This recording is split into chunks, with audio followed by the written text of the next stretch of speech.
Hi friends, నేను మీ Dhananjay. Friends, ఏకోజనం 3 గంటలకి శ్రీకాకుళం జిల్లా వజ్రకొత్తూరు మండలం మంజిలిపేట గ్రామస్తుల మత్స్యకారులు వేటకు పోయారు. అంటే వేకులు 3 గంటలకి ప్రమాదవశత్తు మరి బోటు ఏమైందో తెలియదు, కానీ ప్రమాదవశత్తు బోటు పల్టీ కొట్టి ఇద్దరు గల్లంతయ్యారు. గల్లంతయ్యారంటే మ్యాక్సిమం చనిపోయినట్టుగా వీళ్ళు అంచనా. ఇప్పటికి కూడా వాళ్ళ కోసం మత్స్యకారులందరూ వెతకడం ప్రారంభించారు, కానీ వాళ్ళు ఎక్కడా దొరకడం లేదు. వాళ్ళతో అంటే వాళ్ళ బోట్లో ఉన్నవారు వాళ్ళతో వెళ్ళే వారితో ఒకసారి ప్రమాదం ఎలా జరిగిందో కనుక్కుంటాం. అన్న నమస్తే, అసలు ప్రమాదం ఎలా జరిగింది? ఎన్ని గంటలు మీరు వేటకు వెళ్ళారు? అంటే అన్న 3:30కి ఇక్కడి నుంచి నడిచి వెళ్ళామన్నా. 4 గంటలకు బోటు తీసుకోవడం జరిగిపోయిన తర్వాత ఏంటంటే మాల్కి వెళ్ళేటప్పుడు కరెక్ట్ మెరిగింది, పల్టీ అయిపోయింది బోటు అయిపోయిన తర్వాత ఏంటంటే మన సుంతల వెంకటేష్ అనేవాడు బోర్మన్ ఉండిపోయాడు. మా ముగ్గురు ఏంటంటే నీటిలోకి వెళ్ళిపోయామంట. వాగు ఆగుతుంది, మాల్ జన ఆగుతుంటే అందరూ పడిపోయామన్నమాట. పడిపోయి అలాగ నేను కూడా అలాగ వెళ్తాను వెళ్ళిపోయాను. వీళ్ళు కూడా సైడ్ అయిపోయారు అలాగా.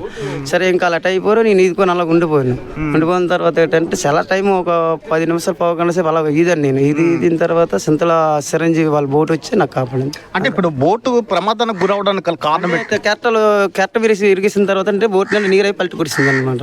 దాని మీద మాకు ప్రమాదం జరిగింది. అంటే ఎంత మంది ఉన్నారు బోటు మీద?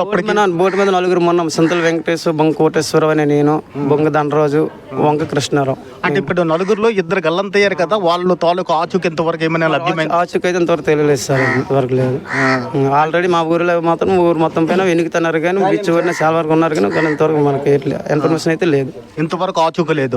మరి మీరు పోలీస్ స్టేషన్ కంప్లీట్ ఇచ్చారు? ఆల్రెడీ సార్ వచ్చాను, మాట్లాడాము. పోలీసులు, ఫిషరీస్లు, మరి మెరీన్ డిపార్ట్మెంట్ వాళ్ళు కూడా వచ్చారు సార్. అందరూ స్పందించారు. వీళ్ళు చూస్తే పేదవాళ్ళు అనుకుంటున్నా? పేదవాళ్ళు సార్. అంటే వీళ్ళు పేదవాళ్ళు. అంతగా దండరాజు అనే వాళ్ళకి ఇద్దరు చిన్న పిల్లలు సార్, చాలా చిన్న పిల్లలు. అంటే ఒక పాపకి 6-7 సంవత్సరాలు, నెక్స్ట్ చిన్న పాపకి 7 మాసాలు అంతా అవుతుంది అంతే.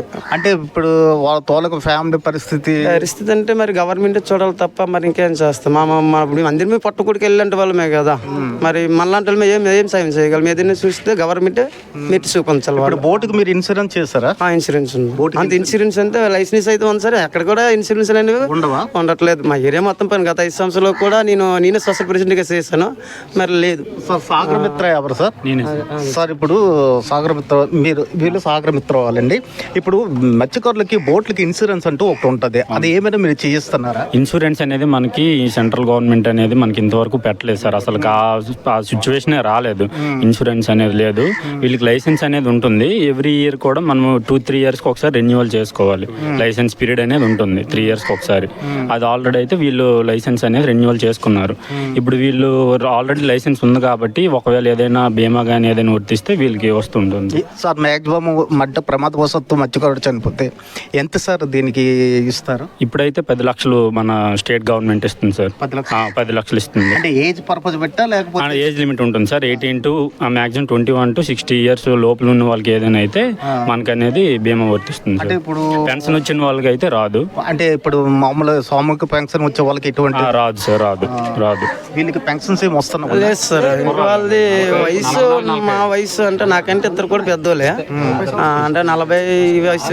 వాళ్ళ ఆధార్ కార్డులు చూస్తే అయితే 40 సంవత్సరాలు అంతవరకు.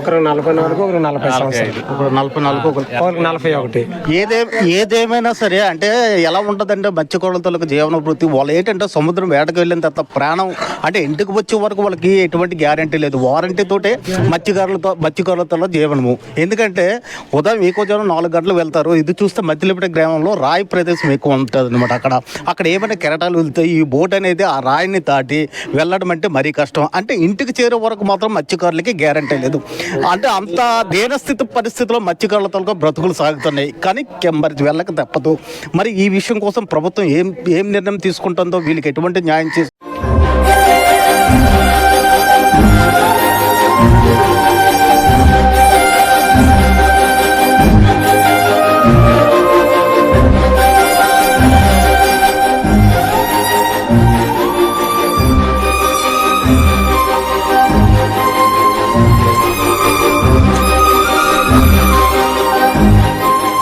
అంటే వాళ్ళిద్దరు గల్లంతైన తర్వాత మొత్తం ఏంటంటే మన మెరీన్ పోలీసులు, లోకల్ పోలీసులు, నెక్స్ట్ ఏంటంటే గ్రామ ప్రజలందరూ కూడా అసలు ఈ బాడీలు ఎక్కడికి చేరాయి, ఎక్కడికి వెళ్ళాయని వెతుకుతున్నారు. ఇప్పుడు చూస్తున్నారు కదా, వీళ్ళంతా మెరీన్ డిపార్ట్మెంట్.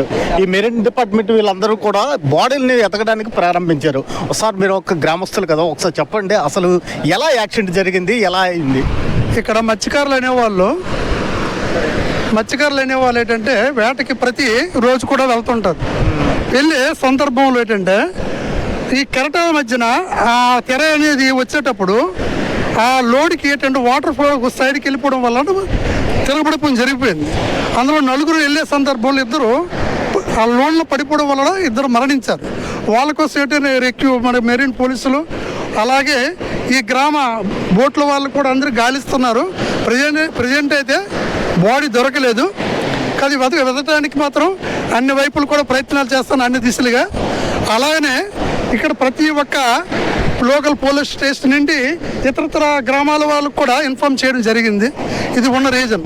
ఇప్పుడు ప్రస్తుతానికైతే ఇక మంచినీళ్ళపేట నుండి ప్రత్యేకంగా పెద్దలు చిన్నలు 50 మంది కూడా వేటకి వెళ్ళకుండా నిషేధం జరిగింది. ఇప్పుడు మీరు చూస్తున్నారు కదా, సముద్రం చూస్తున్నారు కదా, సముద్రం అలల తాకిడి ఎక్కువై ఈ బోట్ అనేది ఈ అలల తాకిడికి అంటే పల్టీ అయింది. పల్టీ అయిన తర్వాత నలుగురు ఆ బోటు మీద ఉన్నారు. నలుగురిలో 2 చనిపోయారు, 2 మాత్రం బయటకు వచ్చారు. అంటే ప్రమాదం అంటే చాలా దారుణంగా, అంటే ఎంత దారుణం అంటే మరి చెప్పవసరం లేదు, అంత దారుణంగా ఉంది. మన గ్రామస్తులు ప్లస్ మెరీన్ డిపార్ట్మెంట్ వారు, నెక్స్ట్ ఏంటంటే మన లోకల్ పోలీసులు అందరూ కూడా ఈ బాడీలను వెతకడం, గల్లంతైన వారి కోసం వెతకడం అయితే ప్రారంభించారు.